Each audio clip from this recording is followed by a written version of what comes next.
வச்ச பிரெட்க்கு தேவையான அளவு மில்க் இதில் ஆட் பண்ணி வச்சுக்கோங்க.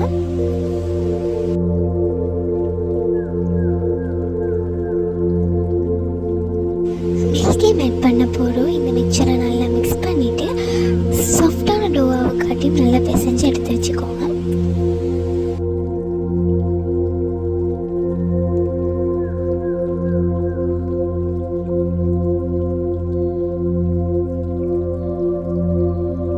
இந்த மிக்சரை இந்த மாதிரி ரவுண்ட் ஷேப்க்கு செஞ்சு எடுத்து வச்சுக்கோங்க. இப்போ சுகர் சிரப் செய்கிறதுக்கு ஒரு பேன் எடுத்து தேவையான அளவு சுகர் ஆட் பண்ணி அது மெல்ட் ஆக வச்சுக்கோங்க. மெல்ட் ஆகிட்ட பிறகு கொஞ்சம் வாட்டர் போட்டுட்டு அதை நல்லா மிக்ஸ் பண்ணி எடுத்து வச்சுக்கோங்க. நாங்கள் செஞ்ச சுகர் சிரப்பை கூல் டவுன் பண்ண காட்டியும் ஒரு பேன் எடுத்து ஆயில் போட்டு இதே மாதிரி நாங்கள் செஞ்ச மிக்சரை ஃப்ரை பண்ணி எடுத்துக்கோங்க. நல்லா கோல்டன் ப்ரௌனாக காட்டியும் ஃப்ரை பண்ண பிறகு ஒரு பிளேட் ஒன்று எடுத்து நாங்கள் ஃப்ரை பண்ணதெல்லாம் போட்டுட்டு அதுக்கு மேலால் நாங்கள் செஞ்ச சுகர் சிரப்பை போட்டுட்டு ஃப்ரிட்ஜில் 2 hours வச்சுட்டு இஃப்தார் டைம்